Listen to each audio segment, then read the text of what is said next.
give a little snapshot of what invitation to circle could look like. Thank you. Thank you, Danielle. So again, for those of you that signed on a little after, you can use the plus sign to ask a question, and we'll field all questions at the end. Next, we're going to hear from Derrick Brown and his assistant, Hannah. The presentation is Dear Hannah, Letters to My Daughter. A little bit about Derrick before I pull him up. He's the Knowledge Base founder and coach. And he's a stand-up storyteller. He fuses rap, spoken word, oration, singing, and teaching into messages of hope, healing, and change that he writes, directs, and produces to help people who help people. He is a publisher, a filmmaker, an executive coach, and mediator with an electrical engineering BS and master's degrees from Clemson and Georgia Tech. And I'm really excited to bring him forward. Take it away. All right. Thank you. I'm honored to be with you today. And I want to give honor to my wife, who's on the other side of the screen, and to my daughter, because being her husband, being her father, are my first jobs. And if you listen to my bio, I've got a lot of paper on the wall, and that makes me a little intimidating in a K-12 classroom, and I get that. So the first thing I try to do with all my students is show them, A, that I have a heart, and then 2, I show them what's inside my heart. So the whole art of stand-up storytelling is not about jokes, and it's not about beating the drum and telling stories as much as it is about fusing them, and fusing all of those languages, rap, spoken word, traditional oration, singing, and teaching. I consider all of those languages. And some of those languages I have spoken fluently all my life. Some of them are new to me, but I have learned them and developed some skill in each of the areas, because you've got to be able to deliver a message in a way that your audience can embrace and receive. So whatever I'm trying to say, I have to figure out how I want to say it. And if I don't say it right the first way, if I don't connect that first way, then I find another way. Dear Hannah is a collection of letters that I wrote to Hannah as she was being born, before we could talk, because there were a lot of experiences that I wanted to share with her. We were 43. I was 43 years old when we had Hannah, so I'm old enough to be her grandfather. And the reality of that is there may be some things I don't get to tell her while we are here together. So I was writing them all down furiously, and then I realized, okay, I'm going to be around for a while. So we turned some of those letters into songs, and we start singing them. And I'm looking forward, when she's born, I'm looking forward to the day where she can actually participate in this with me. And then it happened one day. So you're always looking forward to something. And then when it happens, you're like, okay, she actually wants to sing now. So what do I do? So I started writing the songs with hooks. I traditionally don't write songs with hooks because I think hooks are corny. So I said, okay, well, if hooks are corny, let's try to write a hook that's not corny. Let's try to write a hook that's actually the meat and the message of the song, and what you want people to take away, or what you want to call people to you. So as Danielle mentioned, I use this to call my students into our restorative circles and give us an anchor or a talking piece, something that will drive the conversation we have on that particular day, and it's going to generate a conversation that we get to have later on. So without further ado, the first song we want to do is called I Believe, and we're doing it in an unplugged a cappella version just to keep it simple, but that gives us a new space that we can walk in and see how this works out. It will allow me to deliver my verses a little slower, which allows you to embrace them and hopefully listen to and receive them. We've distributed a handout that's got the lyrics and my sophisticated markings that show you where to breathe. I'm a little older, so I need to mark breathing points when I do these so that I don't pass out, right? So I'm going to give an introductory beat. Hannah's going to start the song off, and then I'll come in and we'll do our thing. Okay? Ready? Ready. All right.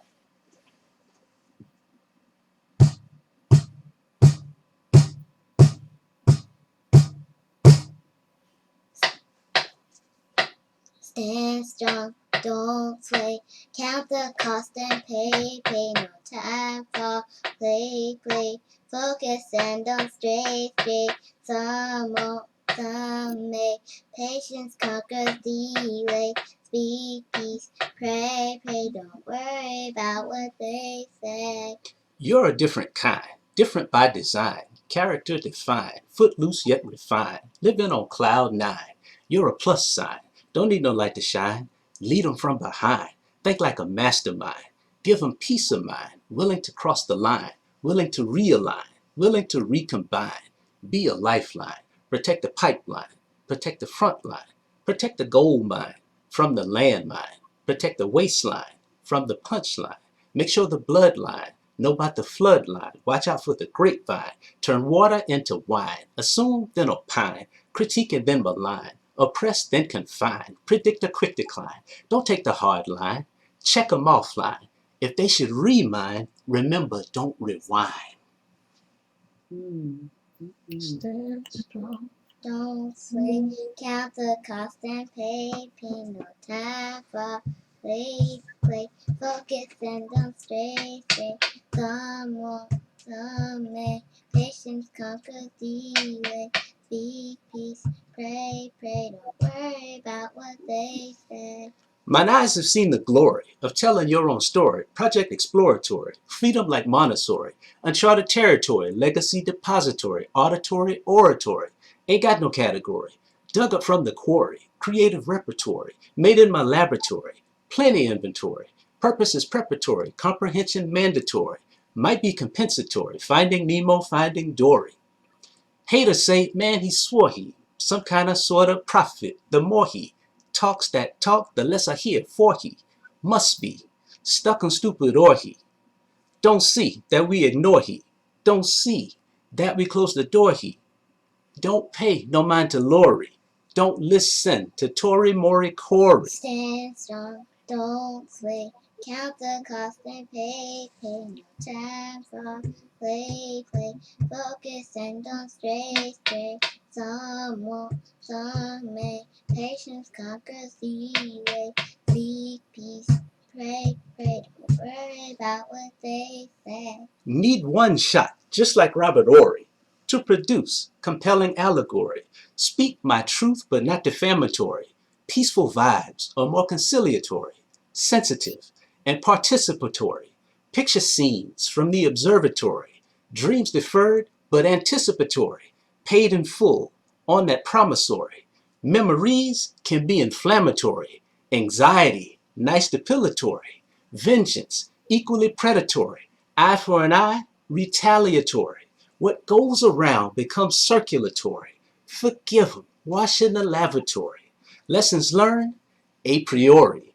Wisdom earned, a posteriori. Stand strong, don't sway. Count the cost and pay. Pay no time for play.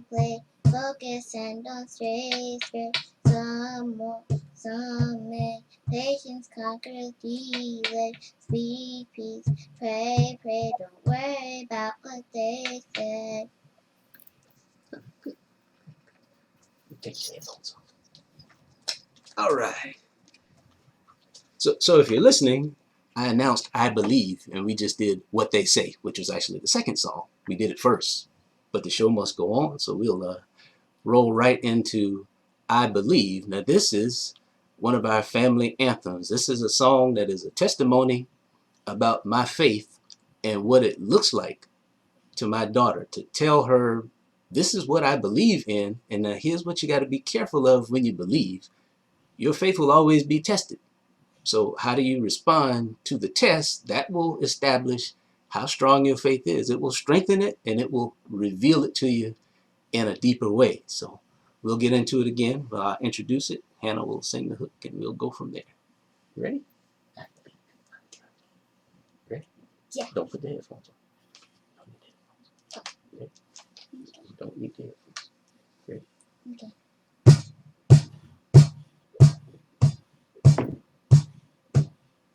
I believe in dreams so big that I close my eyes and see the reasons why. tell you something I can't begin to try. Take my time and hold on to testify. Victory is for me, I qualify. 'Cause I believe, yes I believe. It's all up in the air, but it ain't hit the ground. Better catch what you can. Can you hear me now? I grind, hustle, and flow and never no-show. I say give me the dough, but you say uh-oh. Didn't you know this was pro bono? Under my breath, I'd be like uh-oh. Then in my astro voice, I'd be like ruh-roh. Catch-22s are a no-no. Watch out now for Mr. So-and-so-so. Art of the deal, pay on the low-low. Then you stay rich and I stay po-po. Seen it coming, moving in slow-mo. Bottom line though, this poco loco. But I better know, don't say I know so. Keep it to myself and then I grow. But let me leave you alone, it's time to go. I believe in dreams. 'Cause I still so believe, right? big that But please help my close unbelief. my eyes and see the reasons why. Tell you something I can't begin to try. Take my time and hold on to testify. Victory is for me, I qualify. 'Cause I believe, yes I believe. I didn't write the book, but I told the tale. Blood, sweat, and so many tears, minus the details. Spent the best of my years planning and scheming. To spend the rest of my years hoping and dreaming. Faced the worst of my fears, kicking and screaming. Then I switched up careers, podcasting, streaming. Study war no more, but think like Sun Tzu. Know what I'm fighting for and share it with you. Resume say I only teach a baby. The games that they play make way out of no way. This ain't for play. I do it for the payday, the family vacay, and the 401k. So that I stay 1 foot out, so maybe I have some say on 2 day and the next day. Detour but no delay. Right on time 'cause I'm great. And just a little cray to speak up for me yente. I believe in dreams. 'Cause I love all so people, big y'all. That I close my eyes and see the reasons Same why. baby. Tell you something I can't begin to try. Take my time and hold on to testify. Victory is for me, I qualify. 'Cause I believe, yes I believe. All right. Good job. Put your headphones back on if you want to hear. All right. Thank you. I can't see any of you, but I can feel you. Thank you. I can feel you. So, in the remaining couple of seconds that I have here, the songs and the way Hannah responds to the songs tell me I'm on the right path, and the relationship that we have is my model for what I take into my classroom. I teach in the district where Hannah goes to school. So she just started kindergarten. I just finished my first year teaching. If all goes well, I will teach at least until she's done with high school, and that will allow me to continue to inform my practice, especially around restorative circles right in my home. And that's very valuable to me. And I wanted to conclude with that and let everyone know that the lyric sheets that have been distributed contain my contact information. While I'm present on all forms of social media, I actually prefer the old-fashioned mechanism of phone calls and emails, because that allows us to plug in with the right audience, if you understand what I'm saying. And I welcome any collaboration along any lines and any fronts. We're ready to go, and we believe we have something that's valuable to people, and we want to share it. And I'll yield the balance of my time to my colleague that will follow. Wow. Thank you so much, Derrick and Hannah. Remember, they're staying at the end, so if you have any questions, you can put them in the Ask a Question, and we'll get to that. We're next going to hear from Amelia Ramos on building culture and community in the classroom. Amelia has been in K-12 public education for 15 years. She received her bachelor's degree in English and English language development from Notre Dame Namur University in Belmont, California. Sorry about that. In 2004, after a few years of teaching 8th grade English at Burlingame Intermediate School, a 6th through 8th grade middle school located in the heart of the San Francisco Peninsula, Amelia returned to NDNU, earning her master's degree in education with concentrations in curriculum and instruction and social justice in 2009. Amelia has previously presented at national and California state education conferences and helped her school to earn its second Taking Center Stage Schools to Watch Award. Amelia has taken on many leadership roles on campus, including being a member of her school's principal's cabinet, managing ELAC, and volunteering to support district staff during COVID-19 shelter in place. Piloting RTI programs at her school motivated her to change her teaching assignment to what it is today. Amelia continues to work at BIS and currently teaches humanities support for multi-language learners in grades 6 through 8, and is piloting a co-teaching humanities class for 8th grade. In addition to her work as an educator, Amelia continues to find ways to advocate for youth by creating a student military leadership program offering Helping Hands, Healing Hearts mental health club on campus. And for the past 13 years, organizing the annual local Rotary Scholarship, an opportunity to inspire 8th grade students to stay motivated to be successful in high school and attend college or trade school. When she is not teaching or mentoring students, you can find Amelia exercising at the gym and representing her beloved silver and black football team colors. Go Raiders. And now, without further ado, Amelia. Thank you so much, Chandra, for that lovely introduction. And I am just so honored today, everybody, to be sharing this space with some just amazing individuals. This has truly been a once-in-a-lifetime experience, and I'm just so honored to be able to share this experience with you all and to have this connection with you all. So my topic is on building community, which has been very relevant if you were listening to this morning's speakers talking about the importance of building community and the importance of building relationships, because really that is the heart of everything that we do as teachers. That has to be our foundation. So when we think about community, we need to ask ourselves, what is our own definition of community? How do we create community? How do we foster community? And then how do we maintain it for long term? And we think about all those questions, and you want to add on top of that, we're going through a global pandemic right now, people, and we are dealing with issues of race and racism and the tension around social injustices in our country. So how do we do that on top of everything else? And really, for me, what boils down to is that with all of the emotional trauma that we're all experiencing, teachers and students alike, we have to figure out how to overcome those obstacles. We have to figure out how to band together. And what we need is to go back to our foundation. We have to go back to our roots of building community.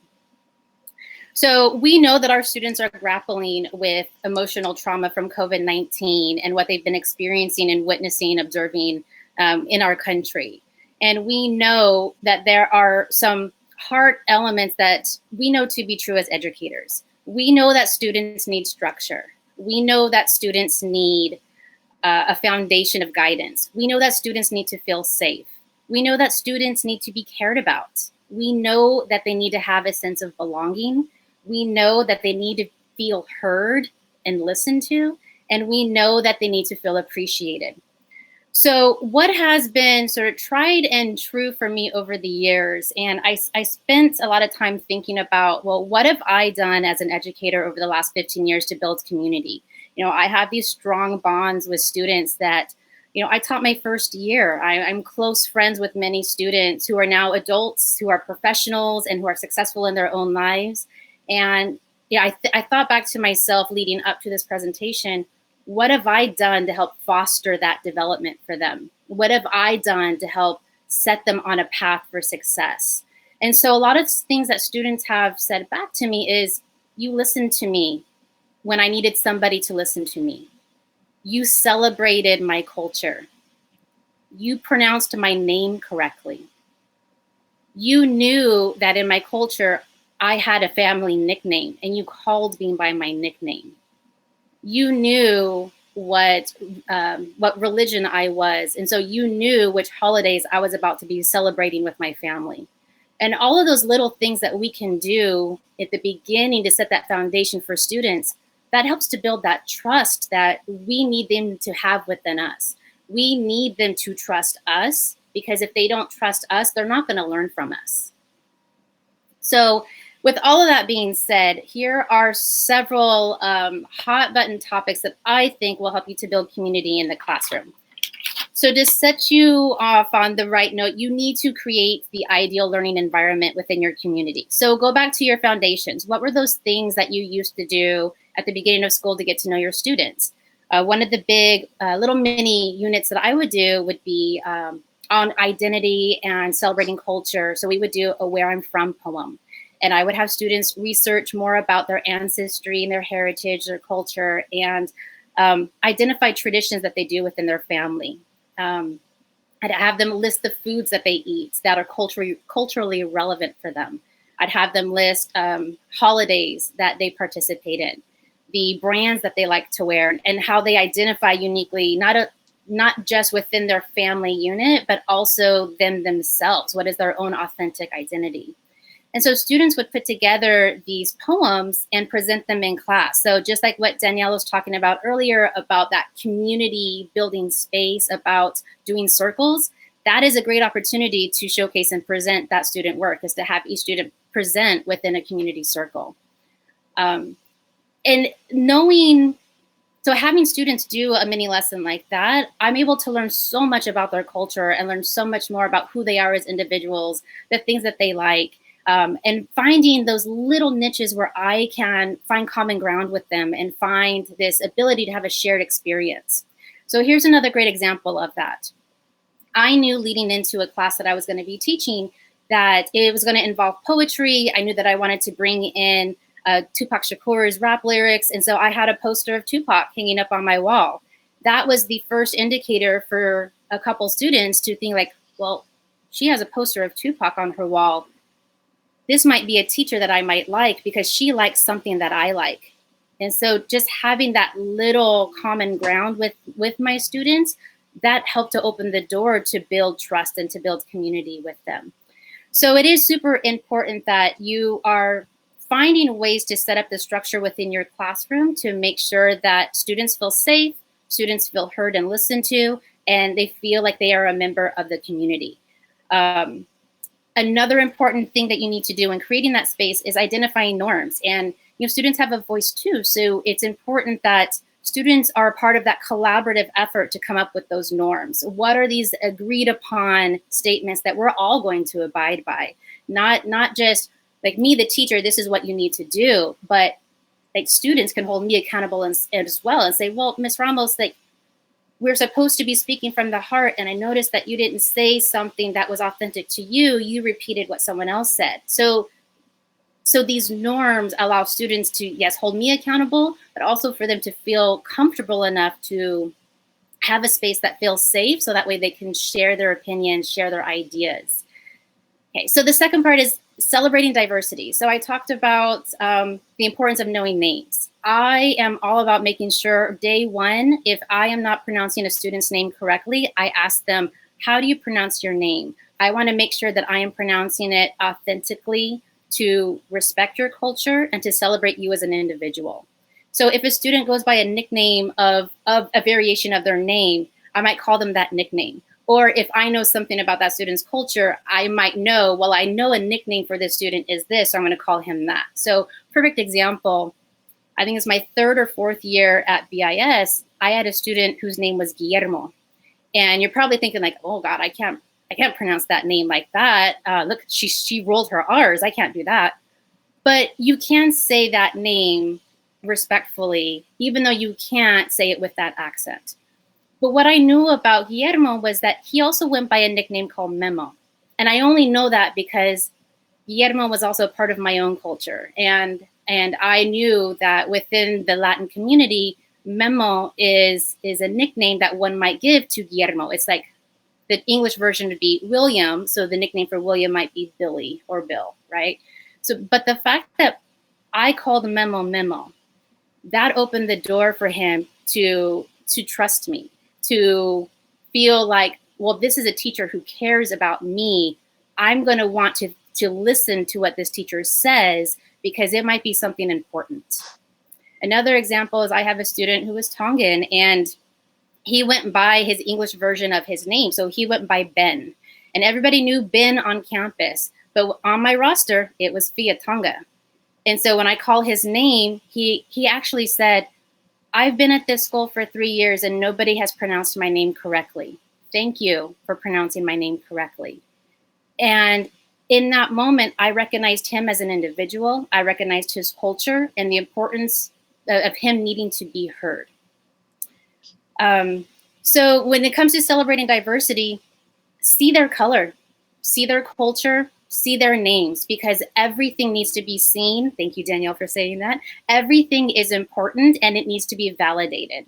And that is how you start to build that trust, because again, it goes back to trust. If you don't have the trust in the classroom, they're not going to want to learn for you.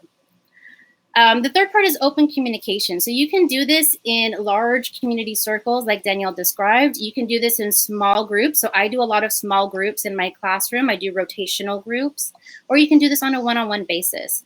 And I'm going to get to how you can do this in a virtual setting. But if we do go back into the classroom, there is ways that you can do this in person while still maintaining your social distancing, of course.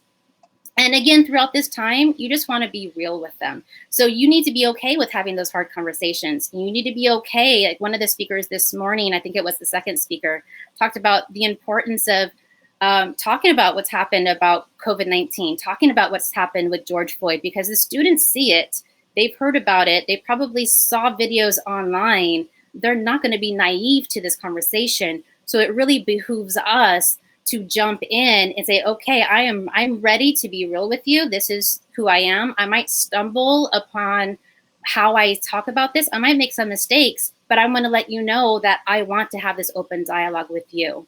And that is you being vulnerable. And that is you putting that trust into your students to recognize you as a person and to build a common trust amongst each other. And then the fourth part is set goals. So a big part for my students, because all of my students speak English as a second language, they struggle with reading and writing. And so developing a growth mindset is really important if you want to create goals. Ultimately, you cannot just create a goal and jump to the end result. It doesn't work that way. You have to do trial and error. You have to practice through it. You have to change your way of thinking. It's not, I'm making mistakes, I don't get this. It needs to be, I don't get this yet. I don't understand this now, but I'm going to. And it's about adjusting your mindset to be able to ultimately fulfill those goals. So I have my students create personal goals for themselves. I have them create academic goals for themselves. And we create classroom goals. So one of my goals for my classroom was, we are going to improve reading lexiles by the end of the year by this percentage. And by the end of the year, my students are making those marks. And if they're not at least making it to that maximum, they're at least making improvement.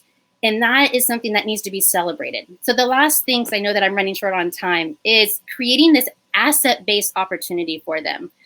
As teachers, we don't look at their own strengths. We don't look at the fact that our students might speak another language fluently. We don't look at the fact that students might be like Hannah, who have this artistic ability, and we need to hone in on things like that and let them thrive in their own environments. Let them feel confident. Let them feel successful, because all of those mini successes are going to build and build and build into this high capacity of confidence. And that's what we want for our students. We want them ultimately to be successful, not just in our school year, but in all the years afterwards.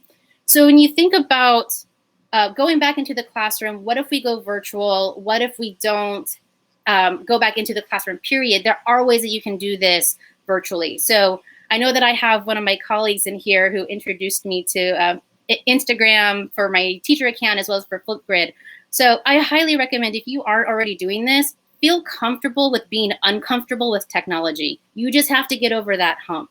So I created a teacher Instagram account so I can communicate with my students, so that way they can see things that I'm posting. We can have conversations and we can still stay in touch with each other. Use Flipgrid and create student videos for presentations. Let them share the work that they're doing in a visual setting.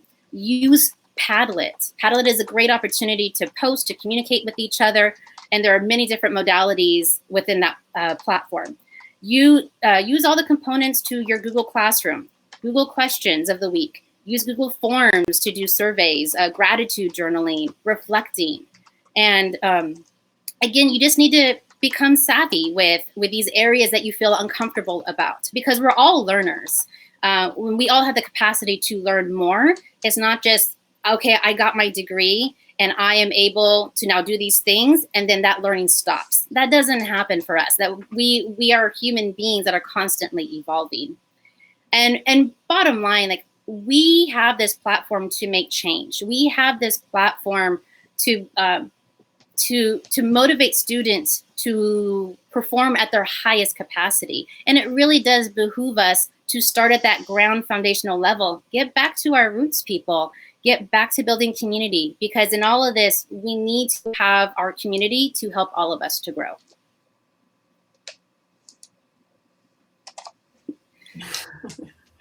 Well done.